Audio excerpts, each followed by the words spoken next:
नमस्कार, आप देख रहे हैं न्यूज इंडिया। आपके साथ मैं हूं अभिषेक। सीएम योगी प्रयागराज के दौरे पर हैं। महाकुंभ की तैयारियों का जायजा ले रहे हैं। अखाड़ों के पदाधिकारियों से मुलाकात करेंगे, अधिकारियों के साथ बैठक भी करेंगे। तो 13 जनवरी को महाकुंभ मेले की शुरुआत होने जा रही है। इसको लेकर प्रयागराज पहुंचे हैं सीएम योगी। महाकुंभ की तैयारियों का जायजा ले रहे हैं, अखाड़ों के पदाधिकारियों से मुलाकात करेंगे, साथ ही अधिकारियों के साथ बैठक भी करने वाले हैं।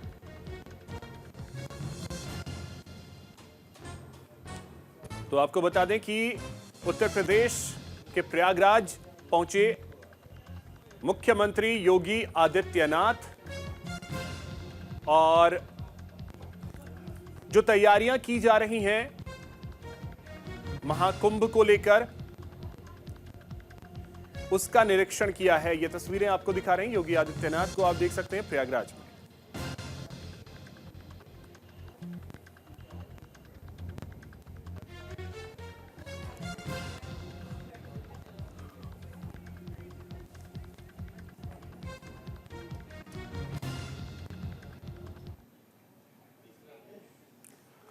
तो देखिए, तस्वीरें हम आपको दिखा रहे हैं अलग अलग कैमरों के एंगल से। मुख्यमंत्री योगी आदित्यनाथ जायजा लेने के लिए पहुंचे, जहां आप देख सकते हैं कि खुद प्रयागराज में जो कुंभ की तैयारी चल रही है उसका निरीक्षण करते हुए मुख्यमंत्री योगी आदित्यनाथ तस्वीरों के जरिए हम आपको दिखा रहे हैं कि इस तैयारी को लेकर कितने सजग हैं मुख्यमंत्री योगी आदित्यनाथ।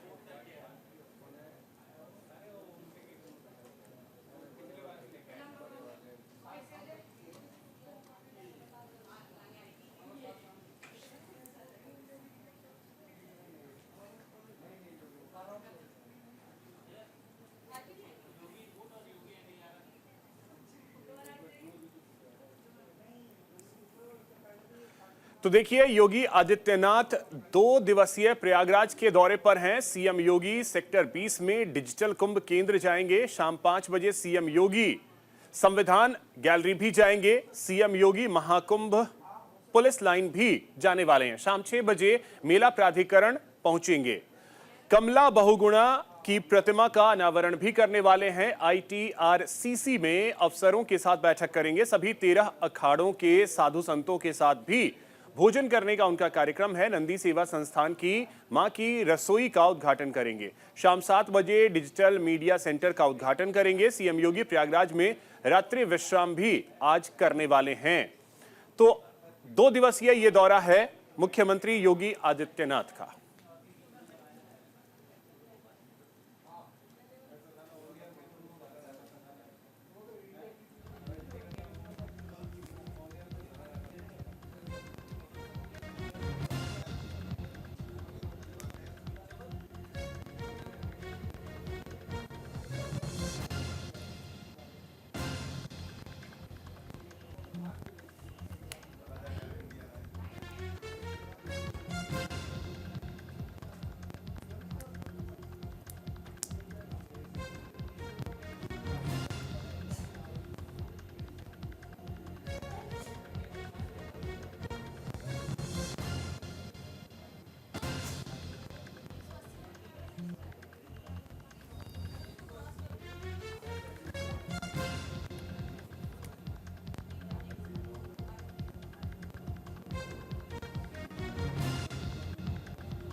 तो सीएम योगी प्रयागराज में हैं, तैयारियों का जायजा ले रहे हैं और आज कई कार्यक्रम हैं मुख्यमंत्री योगी आदित्यनाथ के। रात्रि विश्राम भी प्रयागराज में ही करना है।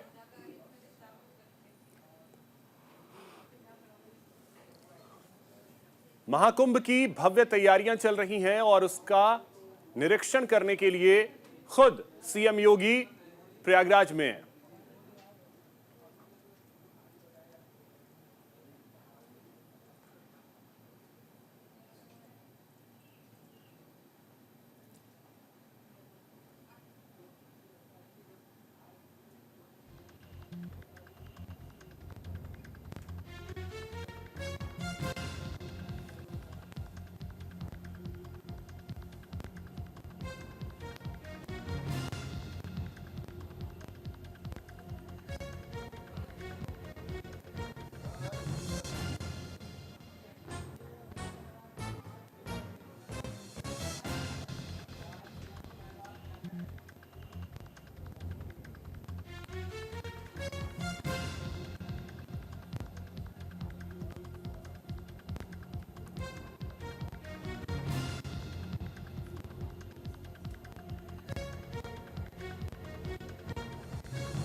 तो इस समय सहयोगी पूजा मोहन पांडे प्रयागराज में मौजूद हैं। पूजा, क्या देख पा रही हैं इस समय तैयारियां किस तरीके की, क्योंकि सीएम खुद निरीक्षण करने के लिए पहुंचे हैं?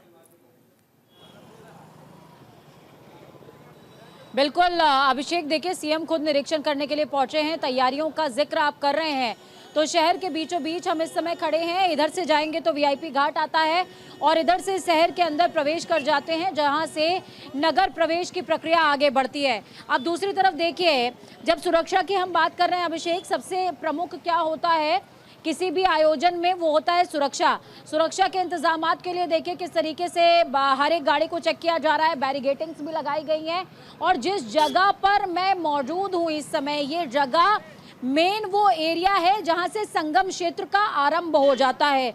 सुरक्षा के लिए मैंने आपको दिखा दिया कि किस तरीके से पुलिस ऑफिसर्स तमाम तैनात हैं। अलग अलग तरफ बैरिगेटिंग की गई है, मचान बनाए गए हैं, यानी कि ऊंचाई से भी दूरी तक दृष्टि जो है रखी जा सके, इसको ध्यान में रखते हुए इस तरीके की व्यवस्था भी की गई है। और इसके अतिरिक्त मैं आपको दिखाती हूँ, जब सौंदर्य की बात कर रहे हैं तो सौंदर्य क्या है देख लीजिए। इस क्षेत्र का 14 रत्न काठ द्वार भी इस क्षेत्र में बनाया गया है। और ये 14 रत्न काठ द्वार क्या है वो समझिए। समुद्र मंथन के दौरान 14 रत्न समंदर से निकले थे समुद्र मंथन के दौरान, जिसमें हलाहल विष था और इसके अलावा मदिरा भी एक जो है रत्न था जो निकला था। कल्प वृक्ष निकला था, अश्व निकला था, शंख निकला था और जो तमाम देखिए धन्वंतरी निकले थे अमृत लेकर के। धन्वंतरी को चिन्हित किया गया है, माँ लक्ष्मी को चिन्हित किया गया है, चंद्रमा को चिन्हित किया गया है, कालकूट विष को चिन्हित किया गया है, कामधेनु गाय को चिन्हित किया गया है और इसके अतिरिक्त ऐरावत हाथी को भी चिन्हित किया गया है। ये वो 14 रत्न हैं जो समुद्र मंथन के दौरान समुद्र से निकले थे।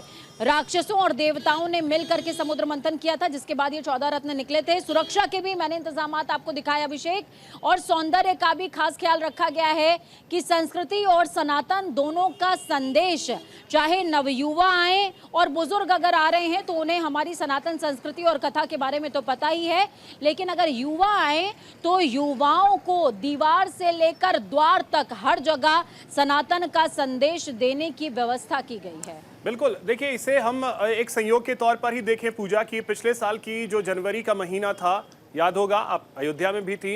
अयोध्या में किस तरीके की तैयारी थी, क्योंकि रामलला की प्राण प्रतिष्ठा वहां पे होनी थी। और इस वर्ष हम देख रहे हैं कि जनवरी महीने में ही जो महाकुंभ है उसकी शुरुआत हो रही है।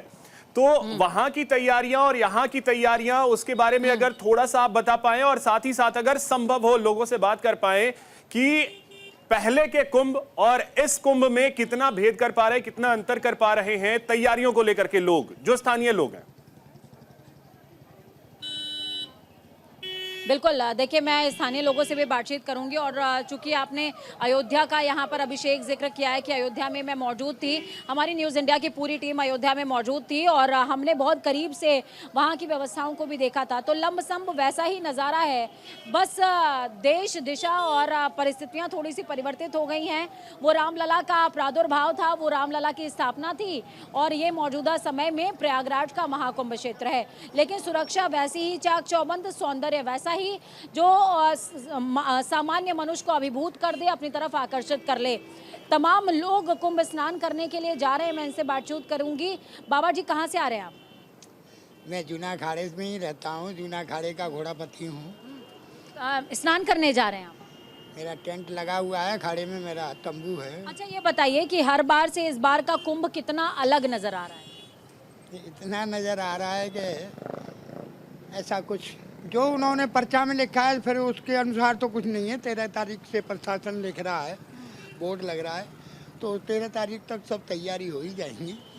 बहुत धन्यवाद है आप लोगों का, बहुत सुंदर है। लेकिन परेशान ये है कि परंपरा से ध्वजा खड़ी होने के बाद साधु यहाँ आ जाते हैं और उसमें फिर सभी के टेंट लगने के बाद पेशवाई हो जाती है तो धूना चेतन होते हैं। तो वो धूना चेतन नहीं हुआ, बस इतनी ही परेशानी। ठीक है। और भी यहाँ पर लोग हैं अभिषेक, इनसे मैं बातचीत करूंगी। महाकुंभ क्षेत्र में आप यहाँ पर रहते हो या फिर आप बाहर से आए हो? यहीं रहते हैं। अच्छा ये बताइए, प्रयागराज कितना अलग, हमेशा से कितना अलग नजर आ रहा है? इस बार बहुत बढ़िया बना है, बहुत, हाँ बहुत अच्छा बना है, बहुत बढ़िया। 144 साल बाद ये योग बन रहा है, इसलिए बहुत भव्य महाकुंभ का निर्माण हुआ है। हमारी प्रशासन, हमारी सरकार ने इसको बहुत अच्छी तरह से संभाला है और हमारी ये शुभकामना है कि निर्विघ्न ये महाकुंभ जो है संपन्न हो। निर्विघ्न संपन्न हो महाकुंभ। और भी तमाम लोग हैं, मैं इनसे भी बातचीत करूंगी। सर, प्रयागराज के हैं या कहीं बाहर के हैं? बाहर से आए, गुजरात से आए। गुजरात से आए हैं। प्रयागराज क्षेत्र को देखकर कैसा लग रहा है? व्यवस्था कैसी लग रही है? बहुत अच्छी व्यवस्था सरकार ने बनाई हुई है। मोदी साहब और योगी साहब ने बहुत अच्छा व्यवस्था की, हमारे को आने में कोई बाधाएं नहीं हुई और बहुत अच्छा लग रहा है। ये सारी सुविधाएं देख के हमारे को लग रहा है कि हमारी सरकार हमारे को बहुत मदद कर रही है। मेरे को यूँ लग रहा है जैसे स्वर्ग में आए, ऐसी व्यवस्था हुई है यहाँ पे। और मैं बाबा योगी जी और अपने जो यशस्वी प्रधानमंत्री नरेंद्र मोदी साहब का मैं बहुत बहुत आभार व्यक्त करता हूँ कि इन्होंने ये ऐसी व्यवस्था की है ताकि कोई भी। बताइए कि मोदी जी जो हैं वो गुजरात से ताल्लुक़ रखते हैं, तो आप गुजरात से आए हैं उत्तर प्रदेश में, जहाँ की कॉन्स्टिट्यूएंसी के वो सांसद भी हैं, काशी के सांसद हैं, ताल्लुक़ जो है उनका गुजरात से है। तो गुजरात का डेवलपमेंट और यूपी में अब सुरक्षा व्यवस्था और मेला स्थल को देख करके आपको कैसा लग रहा है? मैं जो 4 दिन से घूम रहा हूँ यहाँ पे, मेरे को यूँ लग रहा है कि यहाँ की सुरक्षा व्यवस्था बहुत ही अच्छी हो रही है, जैसी गुजरात में हो रही है उसी प्रकार। और वो तो एक देश के प्रधानमंत्री हैं, उनके तो कोई राज्य ऐसा नहीं है कि एक ही राज्य उनका है, वो तो पूरे इंडिया के पीएम है, तो वो तो सभी की सुरक्षा के लिए उनका तो दायित्व बन रहा है। तो वो सभी जगह हर कोशिश करेंगे, मेरी जहाँ तक मानना है वहाँ तक। तो देखिए, ये साफ तौर पर कह रहे हैं कि उनका मानना है कि प्रधानमंत्री का तो पूरा देश है और उनकी कोशिश यही रहती है कि हर जगह का पर जो है सुरक्षा व्यवस्था और तमाम चीज़ें बेहतरीन नज़र आए। अभिषेक, देखिए आपने देखा, समझा, जाना कि किस तरीके से लोगों का उत्साह बहुत ज़्यादा नज़र आ रहा है, वो खुश भी हैं। और वाकई में ये जो व्यवस्थाएं हैं, क्योंकि कहा जा रहा है कि 50 करोड़ से ज़्यादा लोग इस क्षेत्र में आएंगे और 50 करोड़ से ज़्यादा लोग इस क्षेत्र में स्नान करने वाले हैं। महाकुंभ का ऐसा दिव्य संयोग बन रहा है कि 50 करोड़ से ज़्यादा लोग यहाँ पर स्नान करेंगे।